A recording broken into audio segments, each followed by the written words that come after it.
Tinawag siyang kahiya-hiya, pero hindi nila alam na ang anak niya pala hindi niya tunay na anak, kundi isang batang itinapon sa basurahan.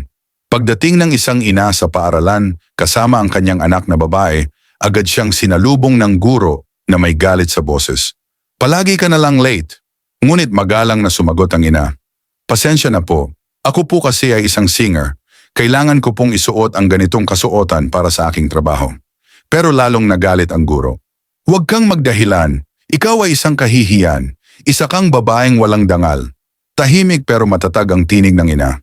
Pasensya na po talaga, pero kailangan ko nang pumasok sa trabaho.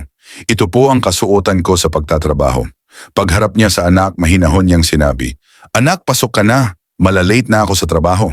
Tahimik lang na pumasok ang bata, bit-bit ang lungkot at hiya sa puso. Kinahapunan, nang sunduin ng ina ang anak, niyakap niya ito ng mahigpit at mahina, ngunit puno ng pagmamahal na sabi, "Anak, tandaan mo ha, kahit ano pa ang sabihin ng tao tungkol sa akin, huwag mo silang pakinggan." Lumipas ang ilang araw, dumating ang araw ng graduation. At sa harap ng buong klase, tinawag ng guro, "Ang first honor, ikaw ang nanguna sa klase." Masaya at taas noo na tinuro ng bata ang kanyang ina sa harap ng lahat. "Ito po ang nanay ko. Marami pong naninira sa kanya dahil sa kasuotan niya, pero siya po ay isang mahusay na mga awit. Hindi niya po ako tunay na anak. Noon po itinapon ako sa basurahan, pero inampun niya ako at minahal na parang tunay niyang anak." Hindi napigilan ng guro ang lumuha. Lumapit siya sa ina at buong pagsisising sinabi, "Patawad po, hindi ko alam ang buong kwento. Napalaki niyo siyang may pagmamahal at dangal. Kayo po ang tunay na ina." Mga kapatid, ang tunay na pagkatao ay hindi nakikita sa panlabas na anyo. Madalas mabilis tayong humusga sa nakikita natin.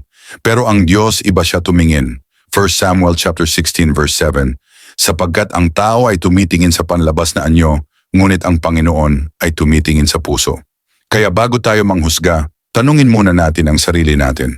Tumitingin ba tayo sa panlabas na anyo gamit ang mata ng tao o gamit ang puso gaya ng kagustuhan ng Diyos? Kung naantig ka rin sa kwento ng matapang at mapagmahal na ina, huwag mong kalimutang mag-like, mag-iwan ng comment at i-share ang video na ito para mas marami pang ma-inspire sa mga kwento ng kabutihang loob, pagmamahal, pag-asa at pananampalataya.